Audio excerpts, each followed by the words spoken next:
Thank you, Deputy Speaker. And Deputy Speaker, this being the first time I've risen in this parliament, I want to congratulate all returning members and the new members for the exceptional speeches we've heard so far today, and I'm sure many more to come. And in particular, I'd like to congratulate the Speaker, a man who I call my friend, a man of integrity, a man of capacity, who I'm sure will do an exceptional job as Speaker. He guided Batty and I through the first 3 years on committee. We were a bit of a handful. Did a good job of that. I'm sure he'll do a similarly capable job in guiding the parliament over the next 4 years. Deputy Speaker, I rise to speak to the Brisbane Olympic and Paralympic Games arrangements and other legislation amendment bill 2024. And I'm going to start my contribution by focusing on the Olympics-related aspects of this legislation. As the public are aware, the Christopher Fully government's committed to appoint an independent infrastructure coordination authority to conduct a review and to map out the venue infrastructure and transport needs for Queensland and the Games and report it in 100 days. And why did we do that? We did that because the last 1,226 days since Queensland was awarded the Games, nothing has been achieved other than chaos and crisis. First, the Labor government committed to rebuilding the Gabba at a cost of $1 billion, $1 billion that the Auditor-General said was made up in a press release. That was, according to the government, a made-up figure, and it quickly grew to $2.7 billion. And then the then Premier Miles, sensing that Queenslanders had turned against the Games, needed a quick circuit breaker, so Graham Quirk got appointed to do an independent review, and he came up with a Plan B. But what did then Premier Miles and Labor do when they found out that Plan B wasn't going to be the new stadium that they wanted, or was going to be a new stadium, a stadium that they knew would be hated by most Queenslanders who were suffering in the middle of a housing crisis of Labor's making? Then they came up with a Plan C, QSAC.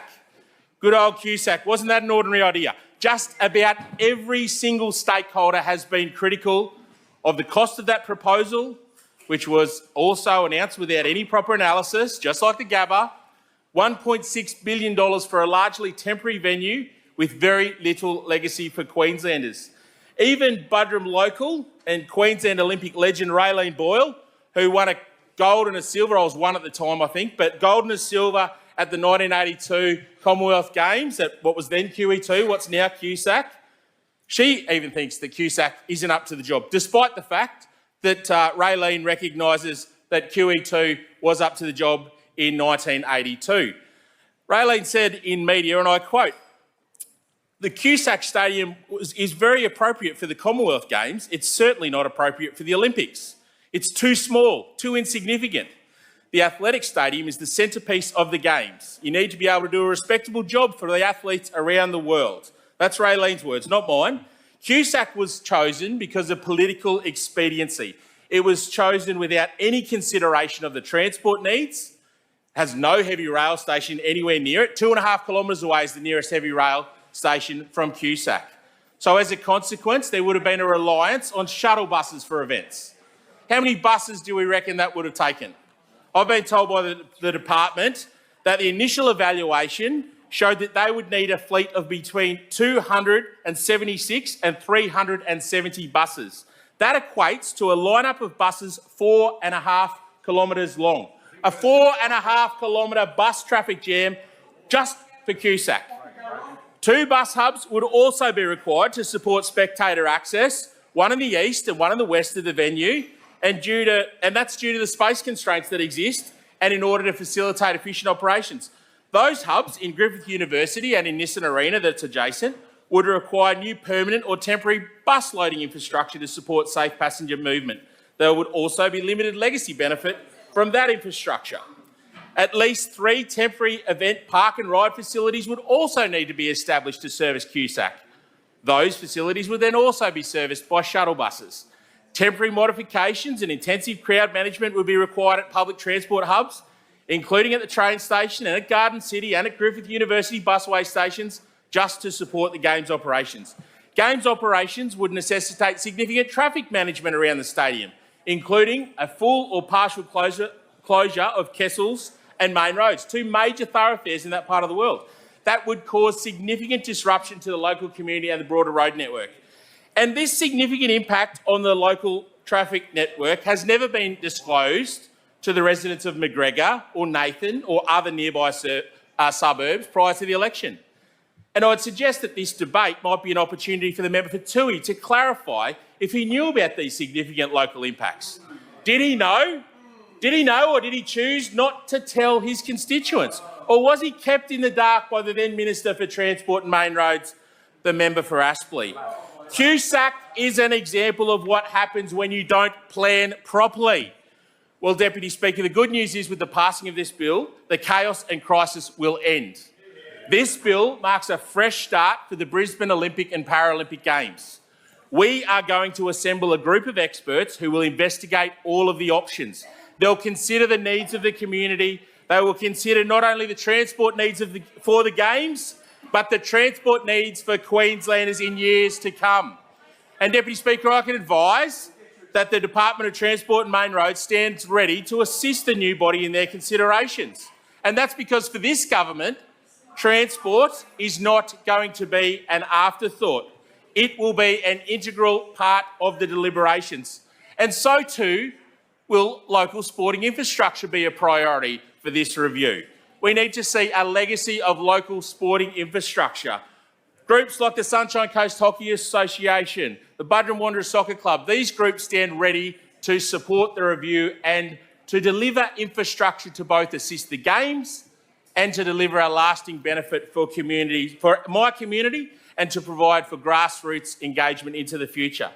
Deputy Speaker, this is what should have happened 1,226 days ago when we won the Games. Rather than the petty political politicking and back and forth, the glitz and the glamour, what should have happened is a calm, considered approach to planning and executing the plan for the Games. Deputy Speaker, I'd now like to turn to the parts of the bill that relate to the industrial relations matters. Deputy Speaker, Queensland is a growing state with a growing need for infrastructure. We need better roads, better rail, more bikeways, more homes. And this infrastructure can only be delivered if we have an efficient and productive construction sector. The LNP wants all workers to be safe. We want all workers to be well paid.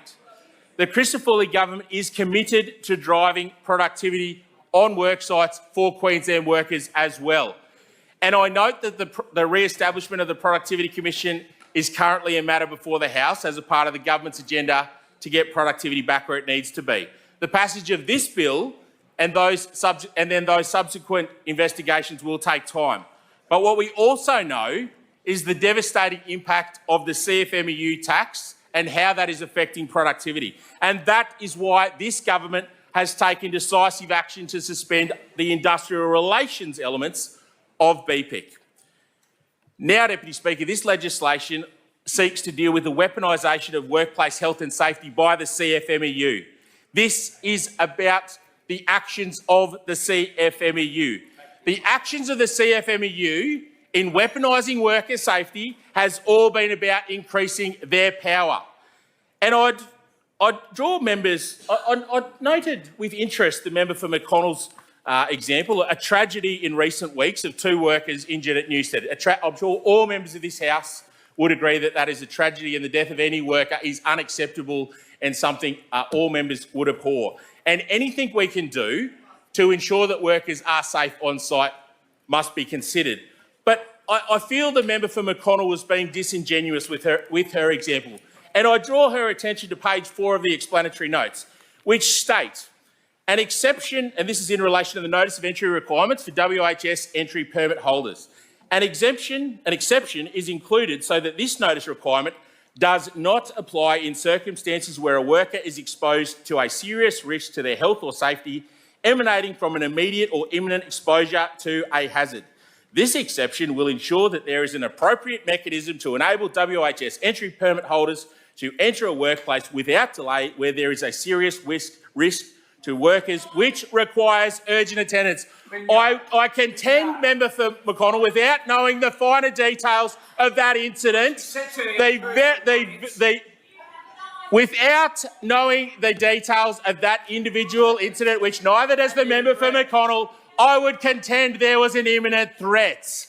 An imminent threat which could have been addressed under the provisions that exist in the proposed amendments.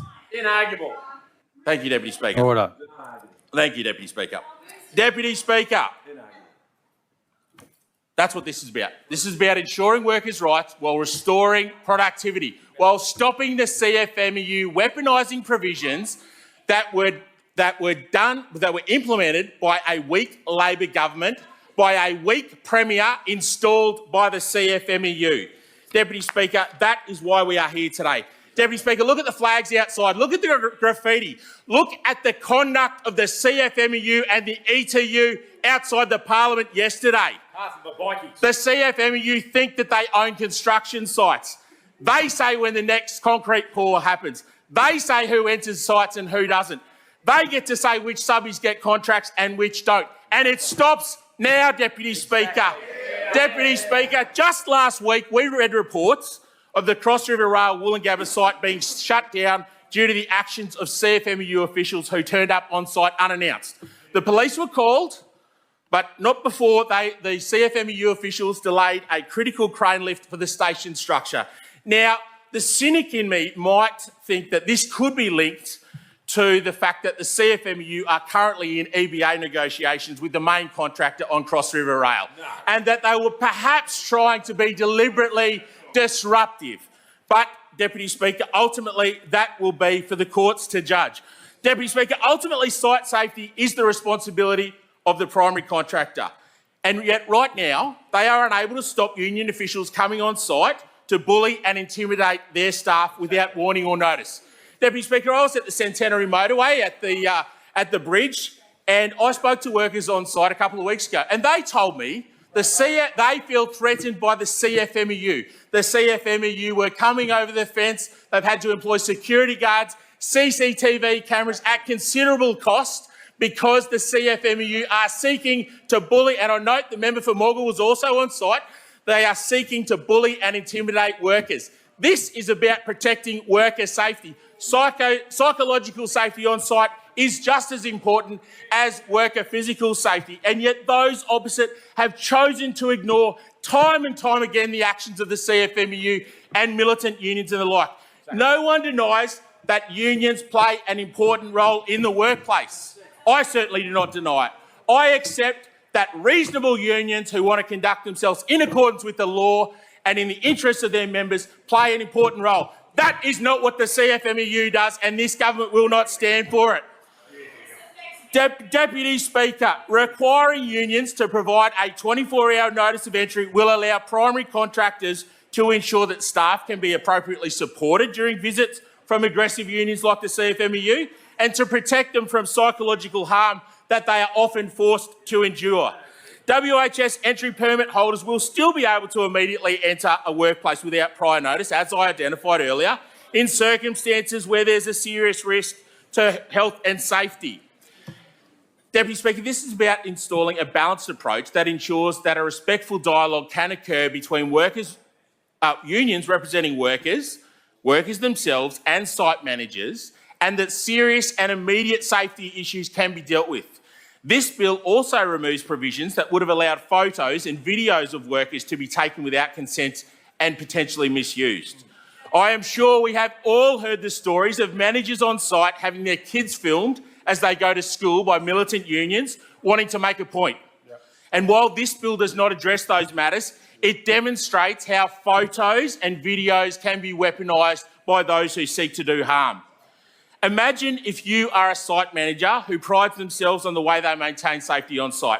Suddenly a video from your site emerges on social media that's been taken out of context and presented in a way that attacks your professionalism. Under Labor's laws, this would have been a common occurrence.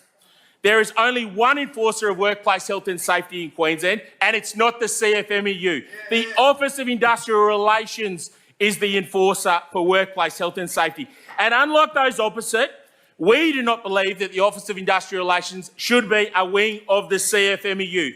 Anyone who does the wrong thing on site should be prosecuted with the full force of the law.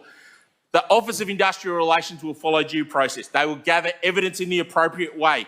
We will not allow workplaces or workplace safety to be politicised by militant unions like the CFMEU.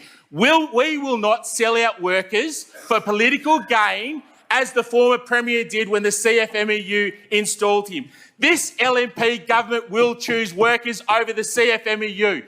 This LNP government will fight for workers, unlike the Labor Party, who abandoned their roots years ago.